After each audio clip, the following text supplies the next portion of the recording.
Okay, welcome back to another training video. If you guys want to jump to the end of the video, the last 2 minutes is the posing routine. So if y'all want to skip to that, you guys are more than welcome to just watch that. If y'all want to hang out, watch, and listen to the video, that's cool too.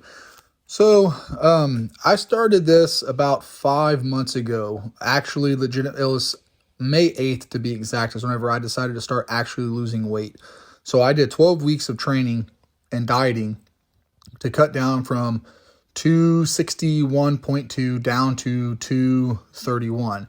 And then I took a vacation for a week, went out of town, and I put on 9 pounds worth of water weight and probably some fat, who knows, because I was really horrible on my vacation. I came back with a much higher caloric intake when I started working out for these 12 weeks. And I started at 239, and then the weight quickly fell to 235, and then it stayed at 235 for about 3-4 weeks roughly. And then I started lowering calories and upping cardio, and then my weight started coming down. And now we're on week 8 of week 12, the end of week 8 of week 12. And the whole purpose of this was I have a goal to get my abs visible, and I was hoping to get them out by the end of September, October. But realistically, I figured it'd probably be December, January before I actually got the full visible six-pack. But I think I'm going to change it up a little bit. Not change it up. I'm going to continue on to the end of October at the end of 12 weeks. But I'm going to do like a little mini bulk, and I'm going to slowly bring my carbohydrates up probably till December and see how I feel at the end of December, January. And if I like the way it's going, I might continue to do a bulk, slowly increasing my carbohydrates and protein up a little bit while maintaining my image without putting on body fat, all the way up until maybe the end of March. And then April, probably take like a 2-3 month just like maintenance, just to maintain my size and shape with calories, and then look for a bodybuilding show from there to look at competing, because I think I'm going to compete mid to late next year. And the goal was to get lean enough to be able to start trying to put size back on, to be able to maintain, to be able to cut, to do a show. And because the whole thing is, I don't think I'm going to be going into this with a trainer or a coach. I think I might just be going in blind, doing it myself, and just seeing what happens, whether I shoot myself in the foot, or I get last place, or I come in the very end, or I get the bottom rank of the guys on stage. But you get what I'm saying here. Like, it doesn't bother me what place I get. I just want to get out there and have fun, you know. So I think that might be my plans. I think that's what I'm going to go with. Like, continue to the end of October, and then do like a mini bulk from November to January. And then if I like the way it's going, continue till March, and then from March take 2 to 3 months to maintain and then cut. I think that might be a good plan. Yeah, that's definitely a good way to go. Been on this little mini journey for a good little while now, and it's going to continue progressing for you. For me, I'm still definitely in a weight loss phase. I still want to lose at minimum like another 40-ish pounds or so, just however long that takes. I don't really have a set specific deadline that I'm looking at, but like if I can get down into like the 230s, or right around 230, 225, somewhere around there, I can kind of decide more of what I want to go for, like move forward with trying to do, whether that be continuing to cut weight, or figuring out like maintaining some size, or just anything like that. But yeah, as of right now, like I said, I still got quite a good ways to go. I was 267 end of last week. I'll probably be down a little bit more at the end of this week too, but I definitely got a long journey to go. So as long as I can continue with that, though, I think I'm going to be doing all right. Like, I feel good about the progress I have made so far. So if I continue making that progress, I'll be happy with myself. Yeah, I think that you honestly just need to focus on cutting for the next year and a half, and shooting anything between 1 to 3 pounds, 1 to 4 pounds a week would be really ideal for you. For me right now, I'm trying to shoot for about 1.5 pounds a week till the end of October, and then October will be the end of my cut. Now, when I say the end of my cut, if I don't have visible abs by the end of October, I will not start to do a bulk. I will continue on with what I'm doing until I have a visible 4-pack or 6-pack, 100% visible. And then from there is whenever I'm going to start increasing my food and calories. Because like I said, at the end of the day, the whole thing was I gave myself pretty much this whole year to get my abs. So and at the end of this year, that's like hell or high water, I'll start to bulk. But just kind of like clear that up a little bit and everything. Because if I don't reach my goal by the end of this 12 weeks, I will continue on doing the cut until I hit my goal. And then from there, I'll start to bulk up and everything. But, and something else we haven't really talked about is hydration, man. We haven't really discussed hydration. And I think it's very important to be able to get your fluid in. Like every morning I wake up, I don't drink water right when I wake up. Well, I do because I take my supplements. I'll drink about 8 ounces of water with my supplements. I eat my first meal, and then about an hour later, I'll drink 16 ounces of water. And then I'll try to drink another 16 ounces of water, probably about an hour after that. I eat, I go on a walk, and then 30 minutes after my walk, I'll try to drink another bottle of water. An hour or two after that, another bottle of water. Then I'll eat, go on a walk, do the same thing. And this goes on throughout the day. So I try to get like anything between 1 gallon to 2 gallons of water a day. Now it varies depending on what I have going on or how thirsty I am. Now if I'm urinating a lot, I'll pull back on how much I'm drinking. But if I'm not urinating between meals, like I like to urinate at least once between meals. So between 6 and 9, 9 and noon, noon to 3, 3 to 6, 6 to 9. I like to urinate at least once between every meal.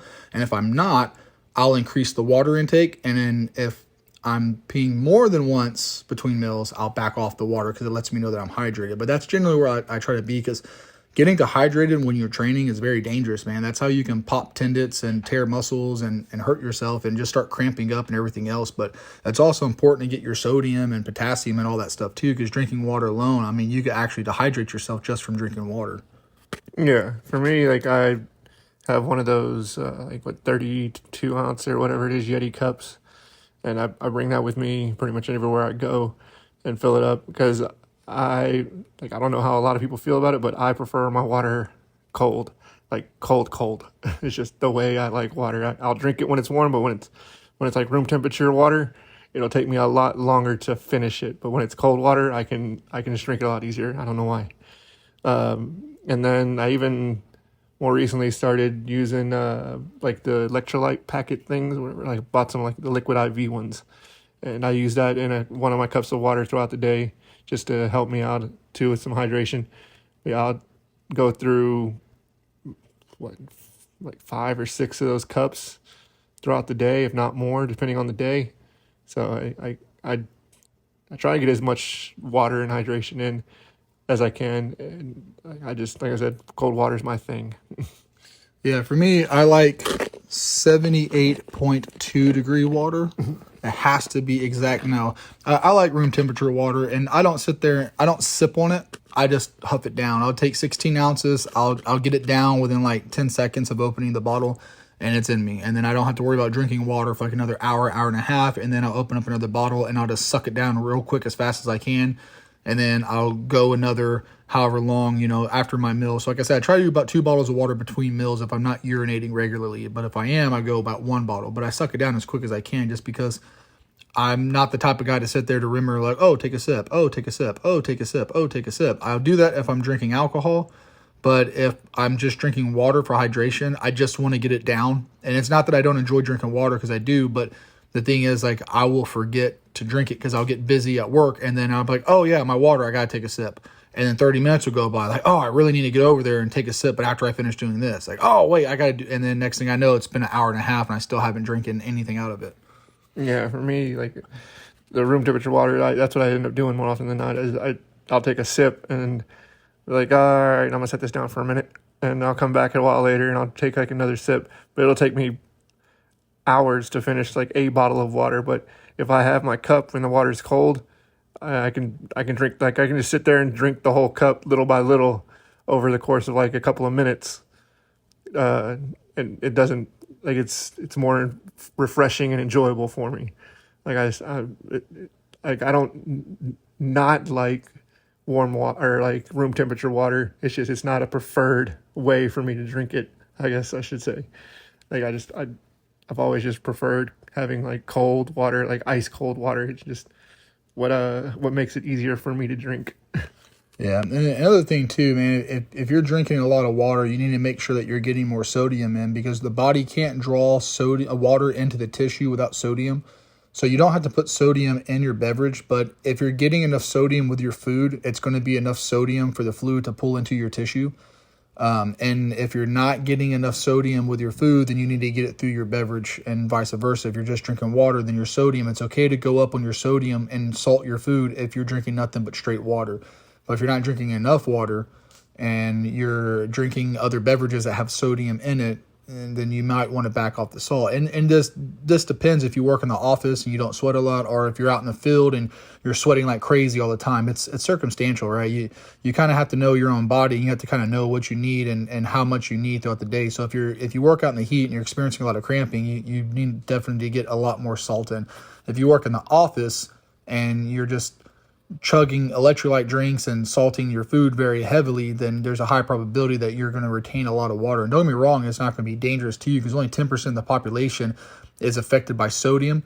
Sodium will increase blood volume. It does not increase blood pressure, but maybe 10% of the population. And then if you do have an excess amount of sodium, and that's just something that you're not going to break on, then you need to up your potassium, because potassium actually binds with free sodium in your system, and then it helps it bind, and you flush that out of your urine. Whenever you urinate, you get the sodium, the excess amount, out of your body. And how you can tell if you're getting too much sodium is if you start getting edema pitting, which is basically puffy legs. The water will start to retain between your muscle and your skin. You can actually push on your skin, and you'll have a dip in your skin where you pushed in at. And I don't mean like a sock ring when you're wearing your socks all day, but I mean you can literally take your thumb, push into your shin, let off of your shin in like 5-6 seconds, and there's a crater where your thumb was at.